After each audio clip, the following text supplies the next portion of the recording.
কোরআনের মঞ্চে মানুষকে ডাকতে হয় আর কনসার্টে টাকা দিয়ে ঢুকতে হয়, ঠিক না? ওই পাকিস্তান থেকে শিল্পী এসেছে বাংলাদেশে, আর্মি স্টেডিয়ামে কনসার্ট করছে।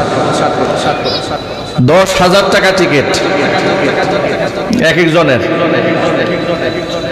এরকম ভিআইপি আসনে বসার জন্য নয়, 10,000 টাকার টিকিট, দাঁড়িয়ে থাকতে হবে, এরপরেও জায়গা নেই গান শোনার জন্য। আরো দুঃখজনক ব্যাপার হচ্ছে, এটা করা হচ্ছে জুলাই আগস্টে বিপ্লবে যারা শাহাদত বরণ করেছেন তাদের রুহের মাগফিরাত কামনায়।